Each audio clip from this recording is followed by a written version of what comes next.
अस्सलामुअलैकुम। आज हम पाठ 5 देखेंगे, सवाल बालमन के जवाब डॉक्टर कलाम के। इस पाठ में कुछ बच्चे अलग अलग जगह से, अलग अलग कक्षा से डॉक्टर कलाम से सवाल पूछते हैं और डॉक्टर कलाम उनके जवाब देते हैं।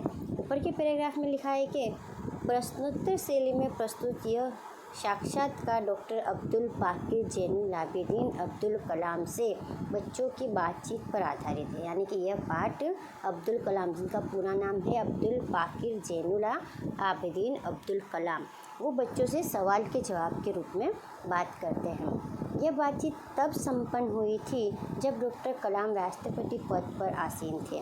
वे बच्चों की जिज्ञासाओं का तुरंत उत्तर देने के लिए सदैव तत्पर रहते थे। यानी कि डॉक्टर कलाम जो थे वो बच्चों के मन में कौन से सवाल चल रहे हैं उनका जवाब देने के लिए हमेशा तैयार रहते थे।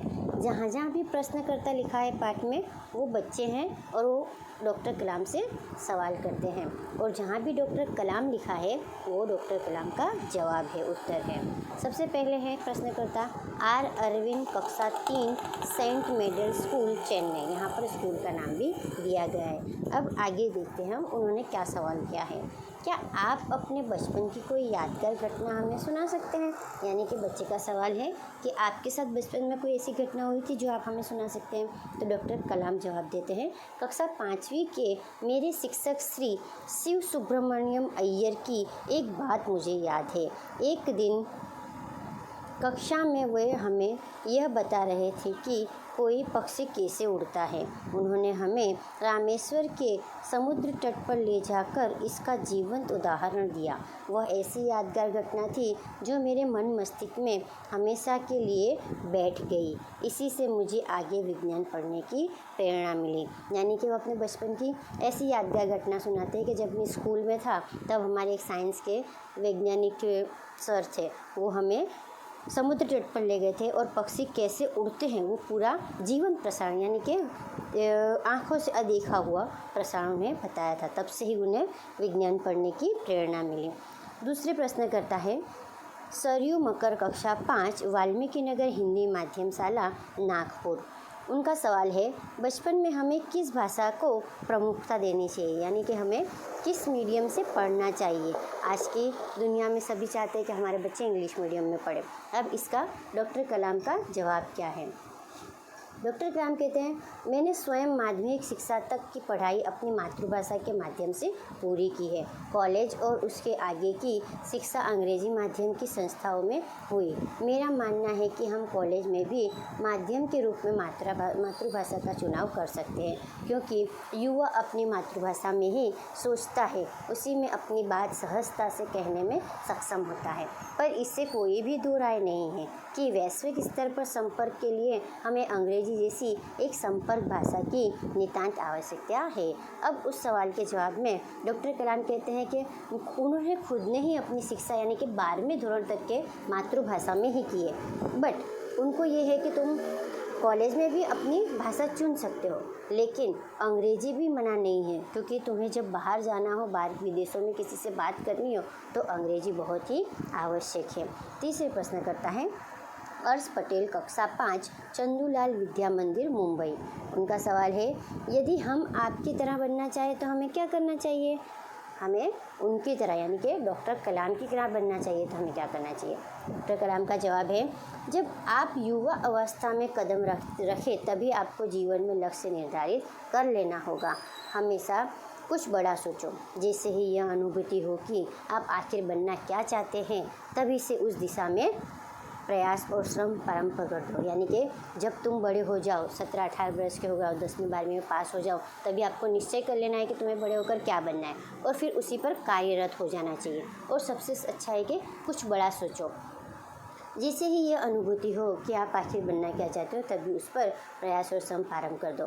कहने का अर्थ ये है कि जी तोड़ मेहनत करो। जी तोड़ मेहनत करना यानी कि खूब मेहनत करना, कभी पीछे नहीं हटना। ज्यों ज्यों आप आगे की और बढ़ोगे आपका सामना बाधाओं तथा कठिनाइयों से होगा। आपको पता है ना कि आप जब फर्स्ट स्टैंडर्ड में थे, पहले दौरान में थे, तब आप क ख ग सीखते थे, फिर थोड़े बहुत एक वाक्य के क्वेश्चन है, फिर 2 वाक्य के, फिर अभी सविस्तार क्वेश्चन है। इसी तरह बाधाएं आपके जीवन में आती रहेगी, कठिनाइयाँ आती रहेगी।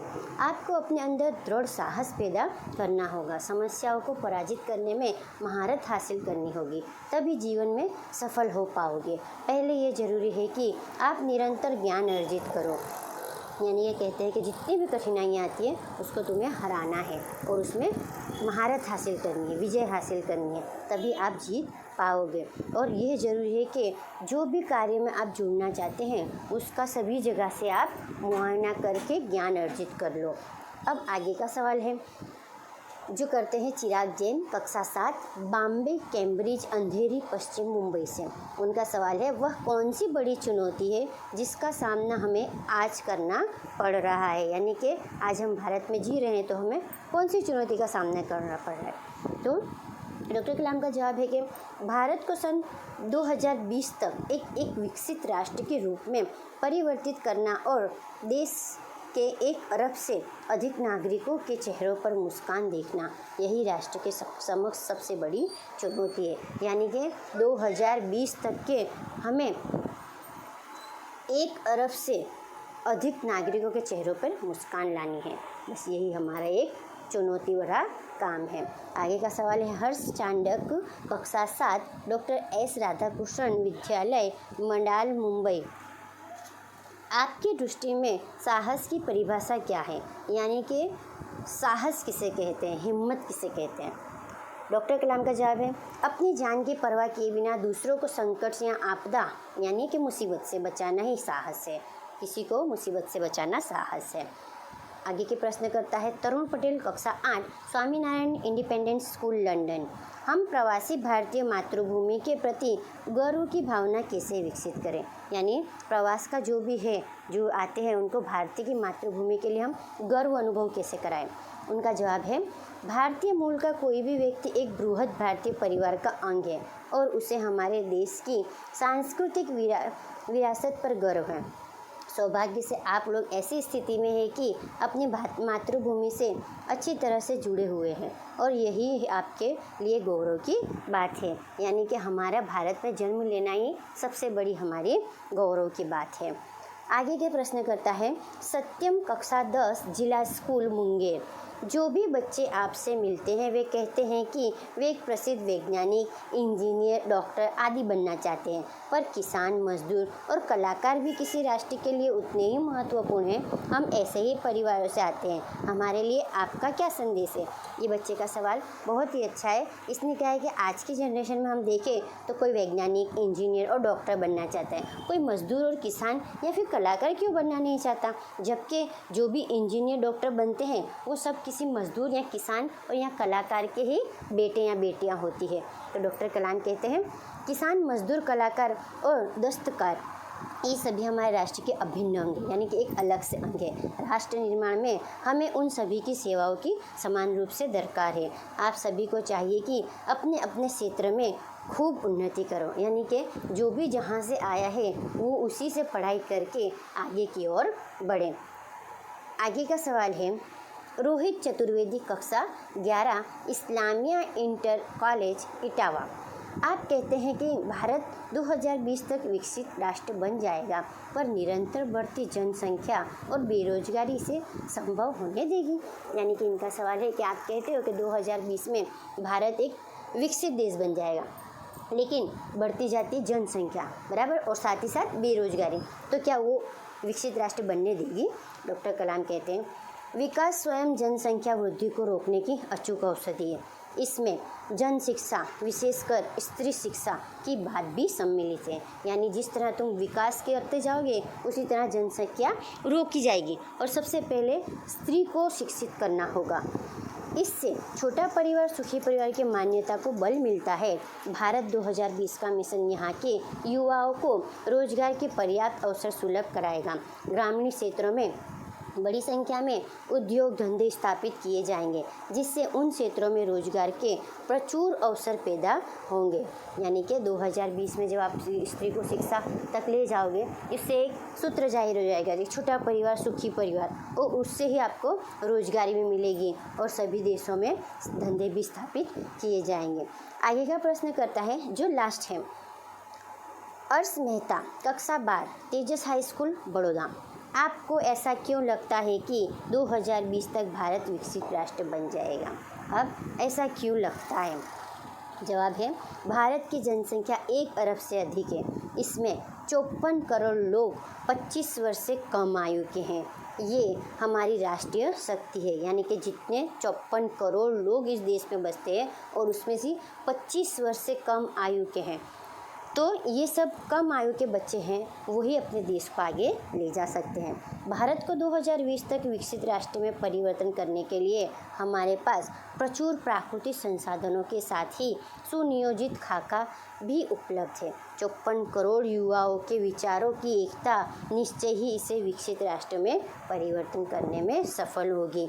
यानी कि ये जो 54 करोड़ बच्चे हैं जो 25 वर्ष से कम आयु के हैं, वो जब अच्छा सोचे भारत के लिए, तो वो अपने भारत को विकसित राष्ट्र के रूप में बना सकते हैं। आगे के प्रश्न करता है एस कार्तिक, कक्षा 12, अमर ज्योति इंग्लिश स्कूल, बंगलुरु। कई छात्रों के बड़े बड़े लक्ष्य होते हैं, पर आर्थिक तथा अन्य समस्याओं के कारण वे इन्हें प्राप्त नहीं कर पाते। वे अपना लक्ष्य आखिर कैसे प्राप्त करें? अब आप लोग जिस स्टैंडर्ड में पढ़ते हो, अभी कक्षा 8 में पढ़ते हो आप लोग, आप सभी को इच्छा है कि मैं बड़ा होकर ये बनूंगा, मैं बड़ी होकर ये बनूंगी, डॉक्टर, इंजीनियर, कुछ भी, बराबर। अब ये सब बात, बट तुम्हारे परिवार की जो स्थिति है, वो स्थिति के कारण तुम उसे लक्ष्य को प्राप्त नहीं कर पाते। तो उसका जवाब क्या देते हैं?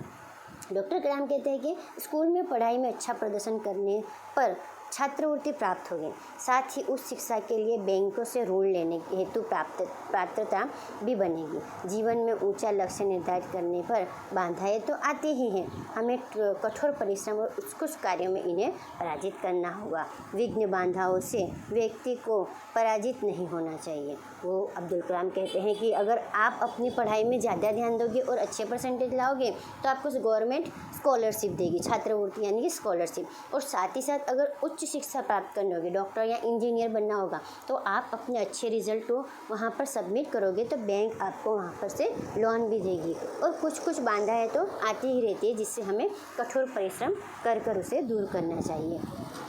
आगे प्रश्न करता है मिथुन के द्वितीय वर्ष B level AICT Amritapuri, Bharat को विकसित राष्ट्र बनाने में राजनीतिज्ञ की क्या भूमिका होनी चाहिए? यानी कि राजनीति के लोग हैं, उन लोगों की क्या भूमिका होनी चाहिए, क्या भाग होना चाहिए?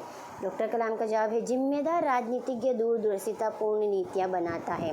महात्मा गांधी ने निष्ठा के राजनीतिज्ञ सिद्धांत को सत्य, अहिंसा तथा निस्वार्थ भावना में ढालते हुए ब्रिटिश शासकों के विरुद्ध अपनी लड़ाई छेड़ी थी। वर्तमान राजनीतिज्ञों को अपने कठिन परिश्रम, उत्कृष्ट और पारदर्शी कार्यों में मार्गदर्शन देना होगा। साथ ही गरीबी रेखा के नीचे रहे लगभग 26 करोड़ भारतीयों के उत्थान के लिए भी कार्य करना होगा। यानी कि जो भी राजनीति में है, उन सबको सत्य, अहिंसा और निस्वार्थ भाव से काम करना होगा, कठिन परिश्रम करना होगा। पारदर्शी मतलब कि किसी से कुछ छुपाना नहीं होगा, और जितने भी लोग गरीबी रेखा के नीचे जी रहे हैं उनको ऊपर लाना होगा। आगे का सवाल है सी नंदिता सुबी, तृतीय वर्ष MGR इंस्टीट्यूट, चेन्नई। रक्षा की दृष्टि से विज़न 2020 का लक्ष्य पाने में महिलाओं की क्या भूमिका हो सकती है? विज़न यानी कि सन 2020 में महिलाओं की भूमिका क्या हो सकती है? डॉक्टर कलाम का जवाब है विज़न 2020 में रक्षा अनुप्रयोग के क्षेत्र की महत्वपूर्ण पौध प्रौद्योगिकियों के विकास पर विचार किया गया है। राष्ट्रीय सुरक्षा की बात भी विज़न 2020 का एक अभिन्न अंग है। सशस्त्र सेनाओं में नियुक्ति के लिए पुरुष और महिला के आधार पर कोई भेदभाव नहीं किया जाता। तीनों सेनाओं में पर्याप्त महिला अधिकारी नियुक्त थे। राष्ट्रीय रक्षा क्षमताओं में वृद्धि के लिए महिलाएं उच्च स्तर सामरिक सेना बहुगुणक उपकरणों पर कार्य करके भी अपना सहयोग दे सकती है। यानी कि 2020 में भी जो भी तीनों सेना है, वो तीनों सेना में भी लड़कियों का उतना ही महत्व है जितना कि लड़कों का है। उनको समान हक दिया जाता है। आगे के प्रश्न करता है, जोधपुर दौरे पर डॉक्टर कलाम से एक बच्चे के द्वारा पूछा गया प्रश्न, क्या हम अति विशिष्ट व्यक्तियों के दौरे पर हो रहे अनावश्यक खर्चे कम नहीं कर सकते? यानी कि देखते हैं कि अभी बाहर से कोई देश से कोई प्रधानमंत्री यहाँ पर विज़िट करने आ रहा है, घूमने के लिए आ रहा है, तो उसके आने के लिए रोड सजाना, बिल्डिंगें सजाना, होटलें बुक करना, कर्मचारियों को लाइन में खड़े रखना, ये सब जो फिजूल खर्ची है, तो वो कहता है कि ये फिजूल खर्चे हम कम नहीं कर सकते। तब डॉक्टर कलाम जवाब देते हैं, तुमने इस मंच पर एक बड़ी सी कुर्सी देखी होगी, वह कुर्सी अब यहाँ पर नहीं है। ठीक ऐसे ही अनुत्पादक चीज़ों पर हो रहे अनावश्यक खर्च भविष्य में नहीं होंगे। यानी कि पहले तो बड़ी बड़ी कुर्सी लगी होती थी राजा महाराजों के लिए, तो बोले तुमने ये कुर्सी देखी होगी, लेकिन अब वो यहाँ पर नहीं है। तो बोले कि जिस तरह तुम लोग आगे पढ़ना लिखना शुरू कर दोगे, उसी तरह सोच बदलेगी और जो खर्च है बेफालतू के वो ख़त्म हो जाएंगे। यहाँ पर हमारा पाठ पूरा होता है।